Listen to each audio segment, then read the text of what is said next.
Hey, what's up everybody? Today we are going to be talking about why your therapist is not going to give you advice. Now, I think there's this stereotype about therapists being these experts on life and how you navigate relationships, and we're just full of input on what you can do better in your life to be able to bring your life up to the next level, to do better in your relationships, to be able to communicate better. And sometimes it just feels like our therapists are holding out on us. Like, why won't you just tell me what I need to do so that I can get my life together and then we can be done with counseling? So here are some of the reasons why I personally will not do that, and why most likely a lot of the counselors you run across are not going to give you advice either. Thank you so much to the commenter for bringing up this question, because they talked about wanting to control that urge of giving advice. And so this is my roundabout way of being able to address that issue, why it can often be counterproductive to tell people what they just need to do, even when it seems like the solution is obvious. And so of course, thank you all so much for commenting on my videos. Again, I get a lot of my video ideas from these comments, and so please continue to do so. Like and subscribe so that you can get notified whenever I create a new video. And let's start talking about this topic. Okay, so whether you are just a friend or whether you are a therapist yourself, what we need to understand is that anyone who's coming into counseling probably gets tons of feedback and advice from a lot of people already, and probably a good amount of it is decent advice. And so there are some cases where it's like, oh, they just need to hear it from somebody else, maybe outside their family or who isn't their parents. But for the majority of cases, this is not going to further any progress that you would make. It's not like you're going to come up with that one solution that the person just hasn't thought about or hadn't heard before. And so we have to recognize sometimes that me giving advice is redundant. They're getting it from their parents, they're getting it from their friends or from a coach or from teachers. Me piling onto that is not going to be the thing that pushes them over into making those positive changes.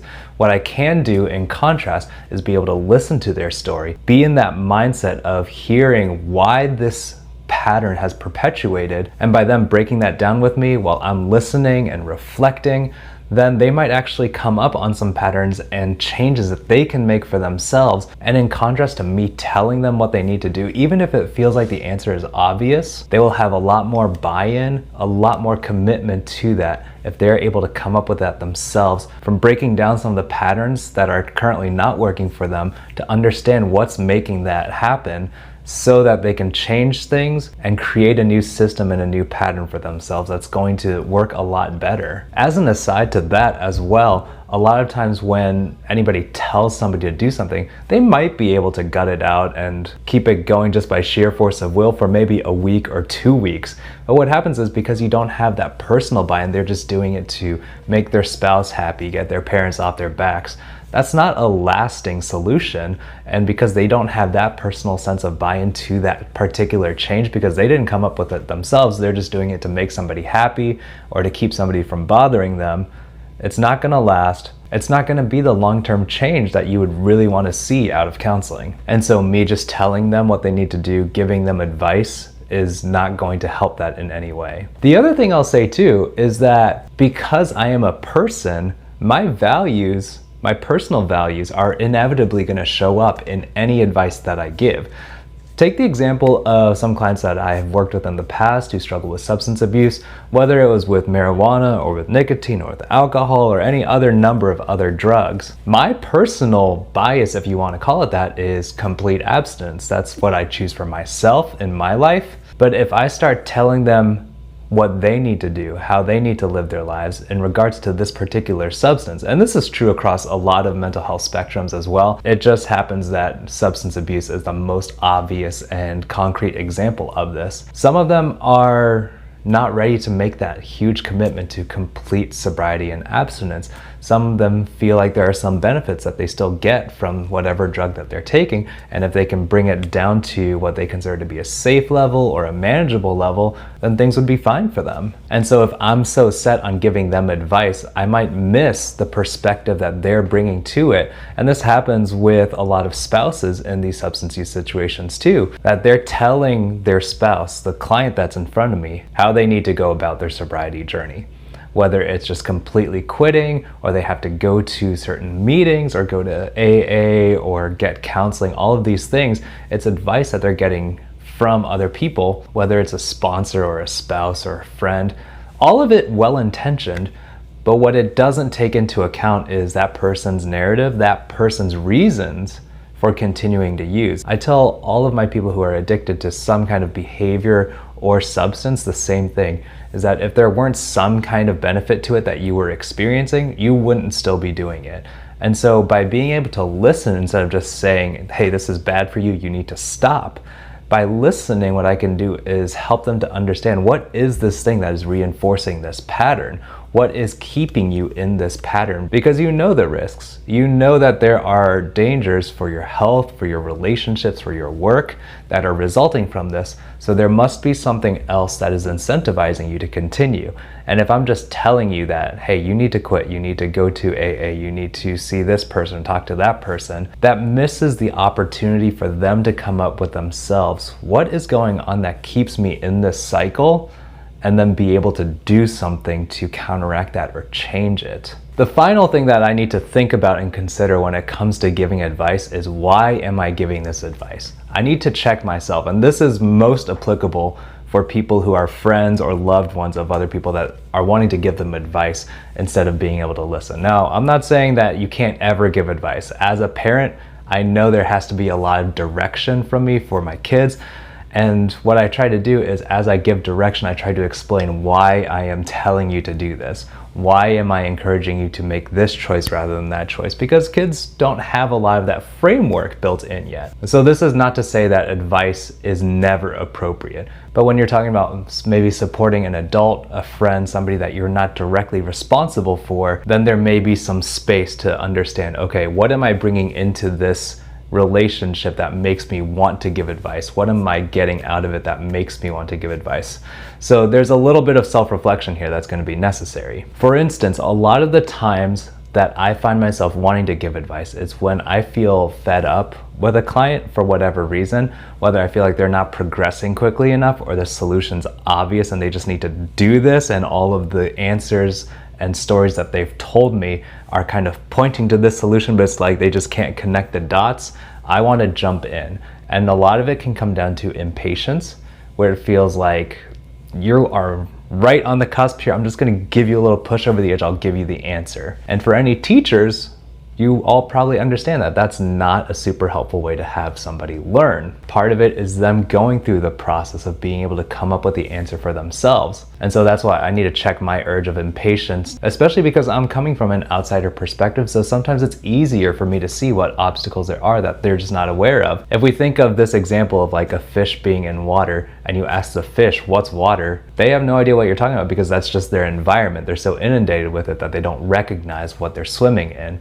And so in the same manner, I have to recognize that these people are coming out of their environment.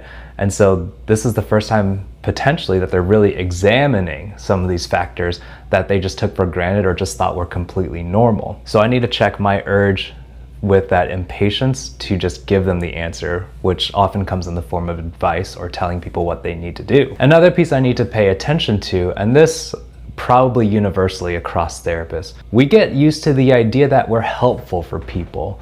We get feedback from clients who do really well with us. They're like, hey, you changed my life. Like, I'm so glad I found you. You did great work. Thank you so much.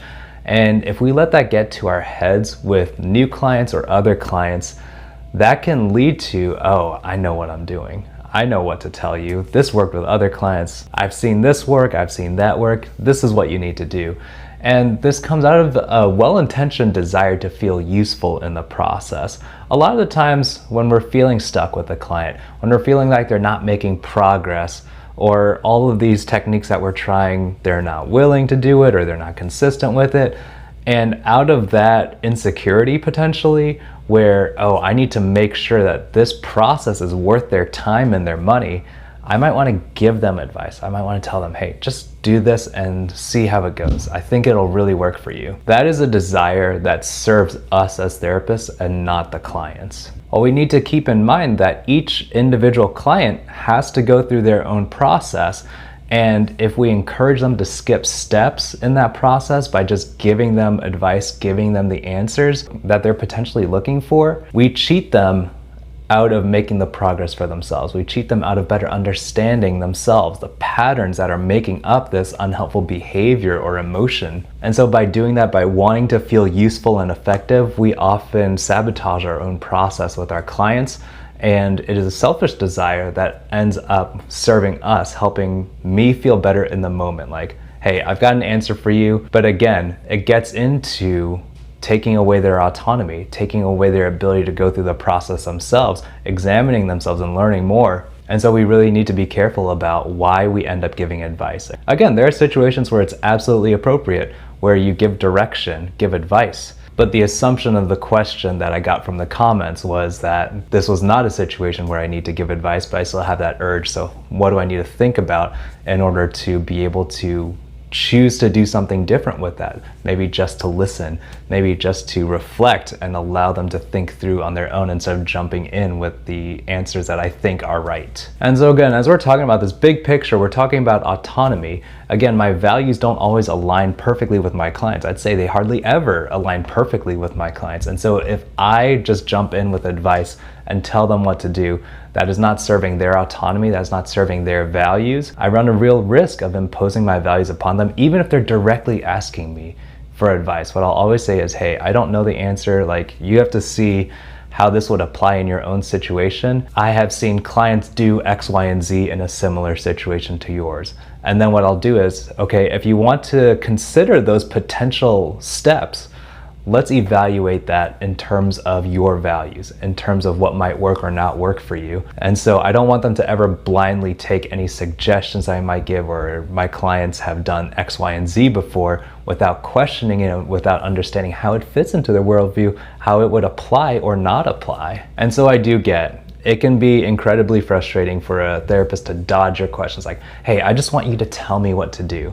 But again, there are reasons why we avoid doing this, because it can turn into a very selfish thing for us, because it does not serve the process of counseling very well for our clients when we are inviting them basically to skip the steps of the work that they might need to do. And for both client and therapist, that can lead to patterns of avoidance, where instead we want to move towards engagement with our feelings and our difficult emotions, and sometimes the tension of not knowing exactly what I need to do next. So again, thank you so much to this commenter who brought up this question. I think it's really valuable to be able to examine why therapists aren't always going to give you advice, and for ourselves as friends, as loved ones, to be able to understand why it might not be super helpful or productive to give advice to people all the time. So let me know below what you think about some of these points.